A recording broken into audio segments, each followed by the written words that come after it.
রতনপুর গ্রামে কৈলাস নামে এক কৃষক ছিল। তার ছিল দুই মেয়ে, পান্না আর রত্না। দুজনেই ছিল বেশ শান্ত আর কর্মঠ।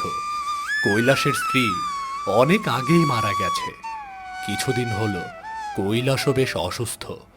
এর মধ্যে একদিন, মা পান্না, মা রত্না, কোথায় তোরা? শুনে যা একটু আমার কথা। শুনে যা। বাবা, তুমি আমাদের ডাকছিলে? কি হয়েছে বাবা, তোমার কি খুব বেশি শরীর খারাপ লাগছে? ডাক্তার কাকুকে ডাকবো? না রে মা, ডাক্তারকে আর ডাকতে হবে না। তোদের মা যে আমাকে ডাকছে, এবার যে তার কাছে যেতে হবে। এসব কি বলছো বাবা? এসব অলক্ষণে কথা আর বলবে না। হ্যাঁ বাবা, দিদি তো ঠিক বলেছে। আর তুমি চলে গেলে আমাদের কি হবে? আমরা কার কাছে যাব? মানুষের ইচ্ছায় যে কিছুই হয় না রে মা, সব ওই ওপরওয়ালার হাতে। উনি যেভাবে তোদের এই দুনিয়ায় পাঠিয়েছে, উনিই তোদের ঠিক দেখে রাখবে। কিন্তু তোরা এই বাপটাকে ক্ষমা করে দিস। আমি যে তোদের জন্য কিছুই করতে পারিনি, কিছুই রেখে যেতে পারিনি। বাবা, তুমি আর একটা উল্টে পাল্টে কথা বলবে না। এইসব কেন বলছো বাবা? তুমি দেখো, তুমি ঠিক সুস্থ হয়ে যাবে। পাগলি মা আমার। আচ্ছা শোন, আমি থাকি বা না থাকি, কখনো কারো সাথে অন্যায় করবি না।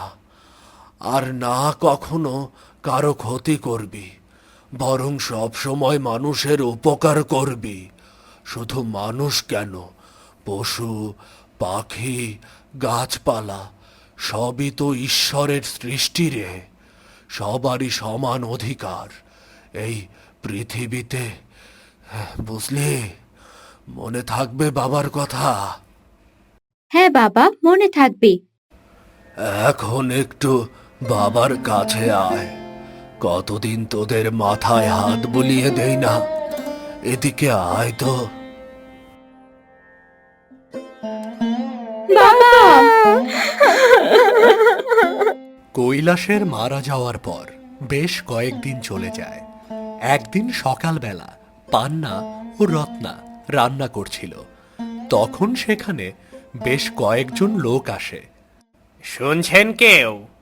কেউ কি বাড়ি আছে নাকি? জি, কাকে খুঁজছেন? এটা তো কৈলাসের বাড়ি, তাই না? জি, কিন্তু আপনি কে? আমার নাম মানিক। গ্রামের বাজারে আমার মুদি দোকান আছে। কৈলাস প্রায় আমার দোকান থেকে মুদি বাজার আনতো বাকিতে। সেই টাকা এখনো ফেরত দেয়নি। কিন্তু বাবা তো আমাদের কিছু বলেনি। আর কিছুদিন হলো বাবা মারা গেছেন। আমার কাছে প্রমাণ আছে, আর সাক্ষীও আছে। আচ্ছা, আপনি আমাদের কিছুদিন সময় দিন, আমরা আপনার পাওনা টাকা ফেরত দিয়ে দেব। না না, তা হচ্ছে না বাপু। তোমরা এক্ষুনি আমাকে টাকা ফেরত দেবে, তা নয়তো এই বাড়ি ছেড়ে বের হয়ে চলে যাবে। কিন্তু এখান থেকে বের হলে আমরা কোথায় যাব? সে আমি জানি না বাপু। এখনই বাড়ি খালি করবে, আর নয়তো লোক লাগিয়ে বের করে দেব, বলে দিলাম। আপনার তো সাহস কম না? দেখুন, আমরা তো বলছি আমরা আপনার টাকা ফেরত দিয়ে দেব।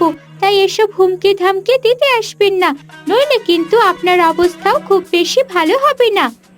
যত বড় মুখ নয় তত বড় কথা।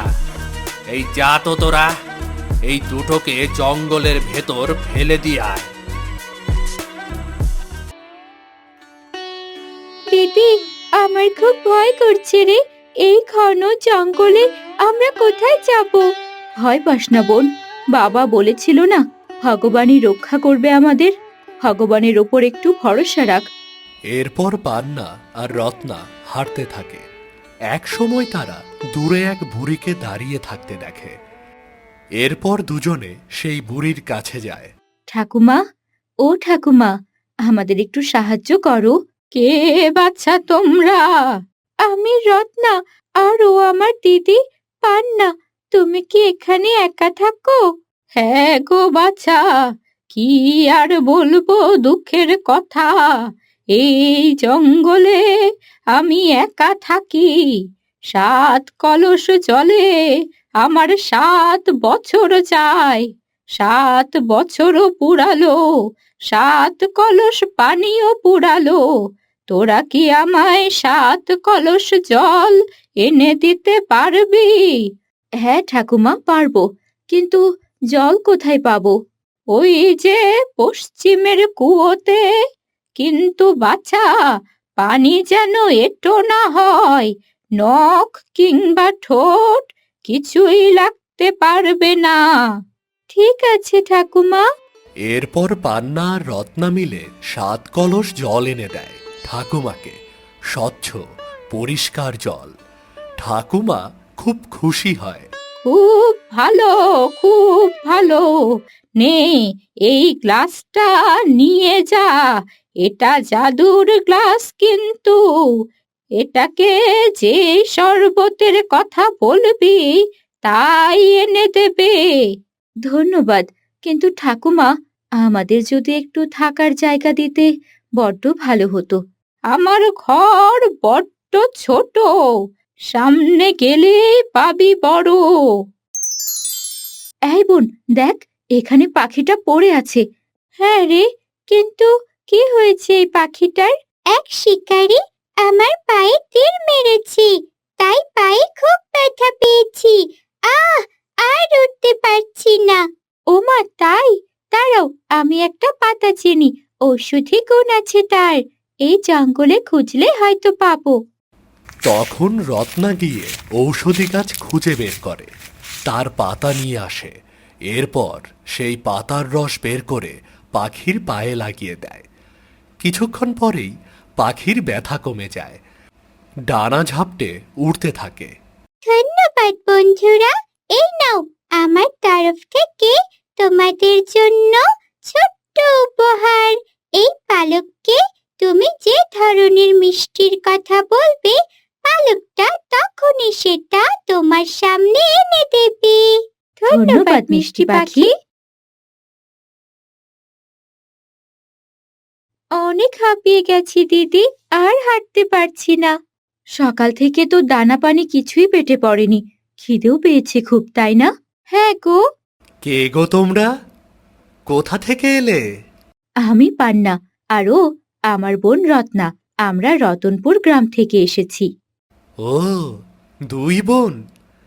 আমাকে কি একটু তোমরা সাহায্য করবে? কি সাহায্য? এই দেখো না, এই আগাছা লতাটা কিভাবে আমাকে জাপটে ধরে আছে। মনে হচ্ছে এক্ষুনি দম বন্ধ হয়ে মরে যাব আমি। তোমরা কি একটু আগাছাটাকে সরিয়ে দেবে? ঠিক আছে, দিচ্ছি। পান্না আর রত্না মিলে গাছের গায়ে লেগে থাকা আগাছাটাকে টেনে সরিয়ে দেয়। গাছটা তাতে বড্ড খুশি হয়। আহ, কতদিন বাদে প্রাণ ফিরে পেলাম যেন। ধন্যবাদ তোমাদেরকে। তোমাদের উপহার হিসেবে তোমাদেরকে দিচ্ছি একটা ভালো ডাল, আর এই লাঠি দিয়ে তোমরা শত্রু মোকাবেলা করতে পারবে। লাঠিকে বললেই সে যে কাউকে মেরে তক্তা বানিয়ে দেবে। ধন্যবাদ দিদি, একটা বুদ্ধি পেয়েছি, শোন। পান্না ও রত্না এরপর তাদের বাড়িতে আসে। চুপি চুপি বাড়ির পেছনে গিয়ে লুকিয়ে থাকে, আর জানালা দিয়ে তাকিয়ে দেখে মানিক শুয়ে শুয়ে নাক ডাকছে।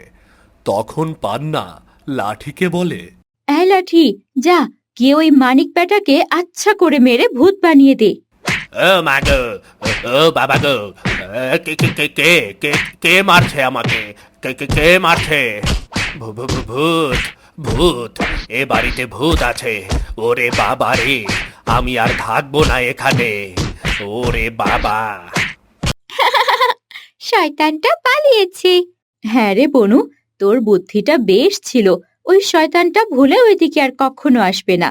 কিন্তু দিদি, এবার যে খুব খিদে পেয়েছি, কি খাবো? আরে, ঠাকুমার দেওয়া জাদুর গ্লাস আর পাখির দেওয়া পালক আছে না, ওদেরকেই বলে দেখি। হ্যাঁ হ্যাঁ, তাই বরং হোক। ও জাদুর গ্লাস, আমাদের ঠান্ডা ঠান্ডা শরবত দাও তো। ওই দেখ দিদি, শরবত চলে এসেছে। দাঁড়া, পালকটাকে আমি বলি, ও পালক, আমাদের কিছু রসগোল্লা এনে দাও তো। দিদি, আরেকটা বুদ্ধি পেয়েছি। ঠাকুমার দেওয়া গ্লাস আর পাখির দেওয়া পালক দিয়ে আমরা যে শরবত আর মিষ্টি পাবো, তা দিয়ে আমরা একটা দোকান দেব। বাহ, বেশ ভালো উপায় বের করলি তো। তাহলে চল, কাল থেকেই শুরু করি। যেই কথা সেই কাজ। পরের দিন থেকে পান্না আর রত্না ঘরের সামনে দোকান দিয়ে সেখানে শরবত আর মিষ্টি বিক্রি করতে থাকে। ধীরে ধীরে দোকানে মানুষের ভিড় হতে থাকে। দুই বোনের ব্যবসাও ভালো চলতে শুরু করে। এভাবেই তারা সুখে শান্তিতে দিন কাটাতে শুরু করে।